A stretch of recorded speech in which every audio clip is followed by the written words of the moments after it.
you know, you might not achieve what you want to achieve today, but if you keep working at it, you eventually can get there. I'm Dave Ellis, PTVI para-triathlete. In para-triathlon, I'm PTVI 4-time world and European champion. So I'm visually impaired, so I've got no central vision, so can only see on the outside of my eyes, and it affects how I see detail, basically. It is inherited. I didn't realise I had it until I was 16.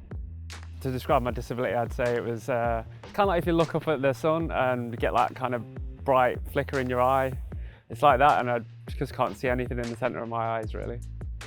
In para-tri, there are obviously lots of different categories, from the wheelchair athletes all the way through the different physical disabilities, so leg and arm impairments. And then in VI, there's 2 different categories. There's the more impaired, the blind athletes, and then we're the VI athletes that obviously are chasing the blind athletes. So they set off first, and we're just stood waiting on the edge of the water, waiting for 3 minutes to go, and then we basically chase them down. Normally with my guide, train probably about 8 or 9 times a week, probably 4 in the pool, 2 or 3 times on the bike, and then a couple of runs together. Luke's my guide since 2019. To me, being a guide's pretty special. I think it's like a gateway into a realm you didn't know existed. I think obviously we're very sport focused, but I think we just get on really well as friends as well, which I think helps our daily training and performance on race day.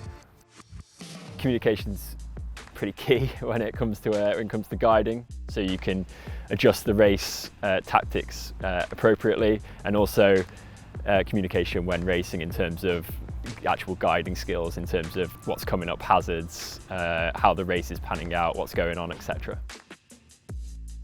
We have to swim with a guide, and we do the whole race with a guide, but we swim tethered to the guide, usually around the leg.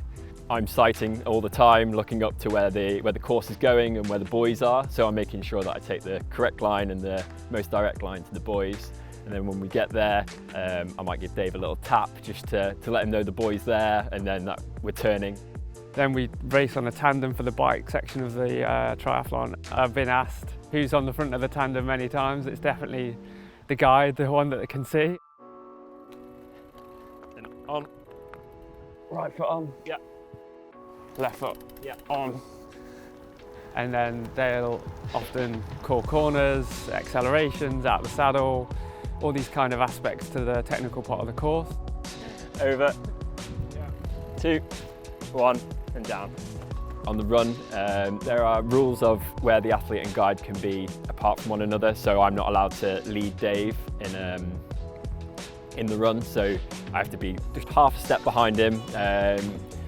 So he is essentially leading the race, and I definitely can't cross the line before him. So, as tempting as it might be. I'm really looking forward to the Commonwealth Games. I think it'll be awesome being in Birmingham. We're just sports lovers in this country, so I can imagine they'll all get behind us, and the atmosphere should be pretty big.